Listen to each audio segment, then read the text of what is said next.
Hey there, I'm Oliver, a psychologist, and there is no monster more frightening than the one that brings to life the dormant monster within others. Today is the second part of the reflection on Johann Liebert from Monster. In his book Thus Spoke Zarathustra, Nietzsche introduces the term Übermensch, which is difficult to translate, as many attribute various meanings to it. The primary meaning refers to a man who transcends the limits of humanity. The translation of this German term can be understood as Superman, someone who creates their own values, seeks their comforts, and lives on the edges, doing what they want without caring about others. This person expands their own rules based on what they believe, pretending to follow the rules of humanity. Perhaps honor is a representation of the Übermensch. The famous forensic psychologist Robert Hare, in his book Without Conscience, features a pair of deep, pupilless eyes on the cover, staring at the reader. Some say that the eyes of psychopaths are cold and lifeless, like the eyes of a predator, while others claim that they have a more hypnotic gaze, an empty look akin to that of a reptile. The depiction of Johann's gaze, particularly in the manga, reminded me entirely of this book. Psychopathy is the antisocial personality disorder, and as I presented in the first video, Johann displayed this behavior from an early age, closely associated with who he is, but also absurdly influenced by the environment he lived in, a dysfunctional environment he witnessed in childhood. After being shot by his sister, who had even asked him to do it, he ended up being saved by the context. The theme prioritizes the boy's actions instead of a profile of a more famous person, precisely because the boy had arrived first at this scene.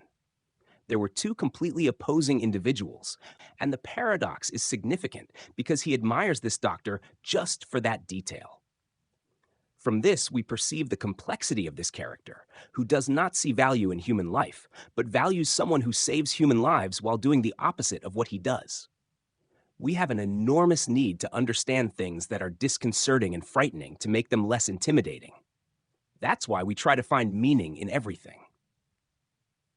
By recognizing and understanding the increase of unknown things, we reduce our fear. This form of empathetic understanding lessens the fear of the unknown. In other words, the more we can understand a monster, the less frightening it becomes. In the case of Iran, it becomes even more challenging. It's almost as if it were a ghost hidden in the actions of others. Those who know him only fear him by hearing his name. That's why we enjoy sitting and listening to people tell stories. It's a way to prepare ourselves to understand the unknown. Researcher Gene McCartney argues that approaching criminals and authors of horror is a way to experience death without being a victim of it, becoming a witness to death, and thus exercising some control over it. Johann has always had a strong bond with his sister. When he becomes an adult, he separates from her and goes through several families, learning new things from each one, showing his immense ability to handle social issues, from learning new languages to accumulating a large fortune. His appearance and calm demeanor lead Naoki Urasawa to portray Johann as if he were a perfect person. He is intelligent, very cordial, and polite, which makes him a prime candidate for the halo effect. Halo, in English, means aura. In the context of religious art, halos are crowns of rays of light or circles surrounding the heads of heroes, angels, or saints. The glow of the halo has the power to portray individuals in a special way, as if they were from another world. In some way, it creates a prejudgment about that person. This is what the halo effect is about. It is a curious phenomenon where the way we perceive one character trait of a person influences all subsequent judgments of other unrelated character traits of the same person. In other words, our first impression of a stranger often resonates in all future assessments of their personality and abilities.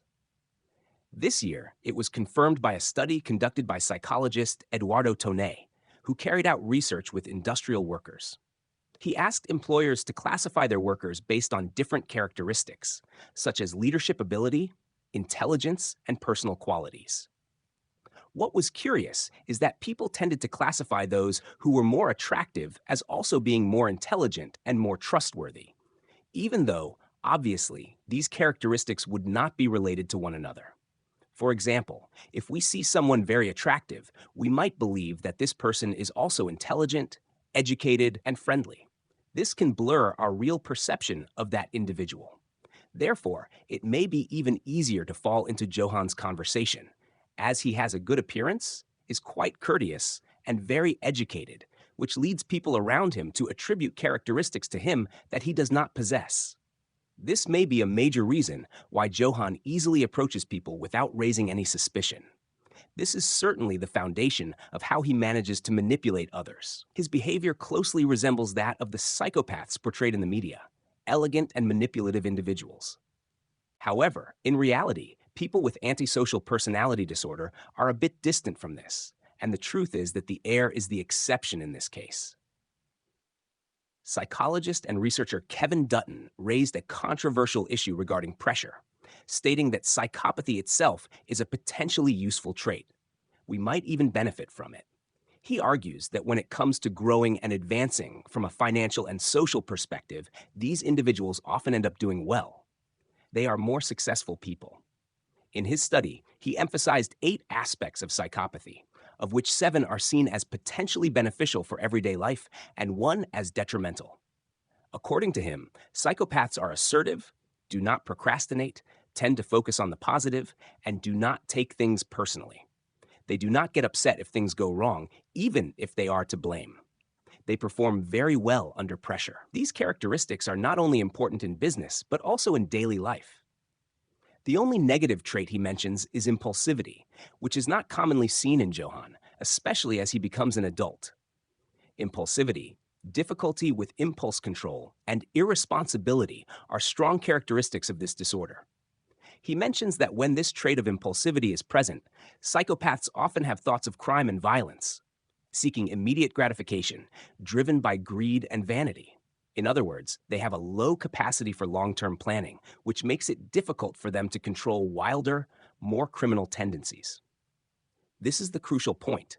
If Johan had all 7 positive traits associated with psychopathy and not many of the negative ones, he would be an ideal candidate for success in this regard. However, he is far from being a person with 0 problems. Johan does not update his reality based on his current experiences. He internalized a story from childhood about a nameless monster that tells the journey of a monster seeking a name. This monster did not feel complete, so he goes in search of it. The world is a vast place, and thus he divides himself into 2. One goes east, and the other goes west. The eastern monster encounters people along the way, offering power in exchange for their names.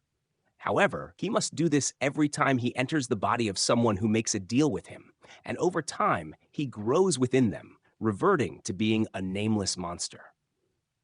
Meanwhile, the Western monster, who had done nothing to achieve the coveted name, states that the reason is that one does not need a name.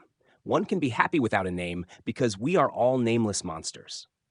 Consequently, the Eastern monster, who was in the body of a prince, consumes the monster who went west. So even though he finally found a name, there was no one left to call it. It always seemed to me that the important aspect is embodied in the story's significance and Johan's life plan. The Eastern monster would be Johan, who was eliminating people in search of meaning, while Anna, the Western monster, discovered her significance in other ways without needing to remove anyone from her path. Johan does not believe in the value of life in general, neither in others nor in himself. For me, he is enslaved by a philosophy that shapes his worldview, a perspective very much shared by nihilism. Nihilism is a worldview centered around the shared premise that there is no inherent value, meaning, or order to life. There are various branches of this worldview, and the one that most closely resembles Johan's is existential nihilism, which can be defined as the philosophical position that there is no intrinsic value or meaning to life. Johan seems to strongly adhere to this philosophy, seeing no hope in life or in the world as a whole. For him, there is nothing special about being born. He claims that this is totally insignificant. Thus, for him, death is a completely natural event, and consequently, life has little meaning.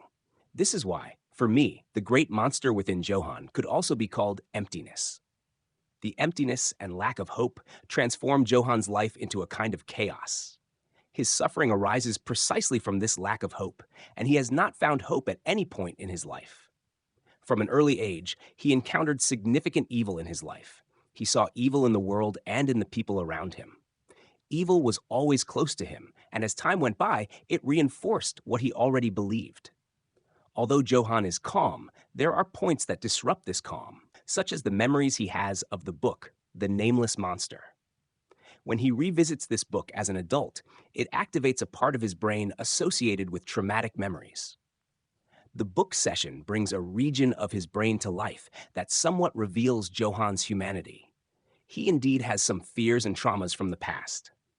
There is little research that establishes a link between psychological trauma and increased levels of psychopathic traits.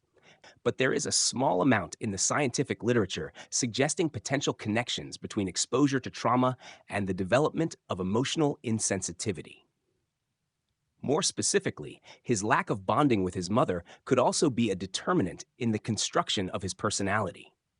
Abandoned by his mother and lacking a father figure, he felt he could not trust anyone, especially his mother, whom he believed had abandoned him, as well as all the other figures that came into his life. To me, this is the main reason he distanced himself from all his adoptive parents. He did not trust anyone who could potentially play the role of his parents. The scene in which he tries to induce a boy to take his own life illustrates this well. He tells the boy that his mother simply does not love him and does not care about his existence. Deep down, Johan may have been saying this to himself. Dutton offers an alternative theory proposing that emotionally traumatic events occurring during childhood do have a negative impact on emotional functioning in adulthood. He suggests that traumatized or disillusioned individuals in their past may learn to shut down their emotions. Although this may initially serve as a coping mechanism, over a long period, an individual can adopt psychopathic personality traits due to constant exposure to such situations, what is known as secondary psychopathy. Johan possesses a remarkable ability to understand others, transforming someone's fear into his own destruction or harboring hidden anger towards someone, allowing it to grow until it becomes monstrous. This mirrors what occurs in the story of the Nameless Monster, where people are manipulated by their own fears. He can reveal the monster even to those who struggle to see it, as illustrated when he attempts to show it to Husky Valdir, a vampire from Bayern, someone who could not see or understand. Yet Johan manages to make him perceive this darkness. Johan thrives on the fears of others, and when people have support, he isolates them, removing that support from their lives and filling the void with himself. He did this with Chevals, for instance, to gain more economic power. The rigid detective also falls victim to him, and Johan manipulates him into taking his own life by exploiting the feeling that most tends to hurt us: guilt. He isolates his victims to manipulate them, and isolation is almost always more effective when it makes someone unable to hear other perspectives, limiting their capacity for independent thought. This technique is often combined with pressures that distort the individual's perception. All of this ties back to Johan's lack of empathy, at least the kind that allows him to sympathize with others' pain. He feels no remorse for the harm he inflicts because he has no pity for anyone. His lack of primary attachment has contributed to this absence of empathy. Empathy is a work in progress during childhood and adolescence, shaped by various factors, including genetics, temperament, context, and environment. While we are born with the capacity for empathy, its development requires experience and practice. A subtle detail is that although Johan understands the pain others feel, he does not empathize with it. The empathy he possesses is utilized for manipulation, similar to what I discussed in the video Green Light. He does not view his actions as wrong, and at no point during the anime does he show any signs of regret regarding his empathetic understanding of his victims.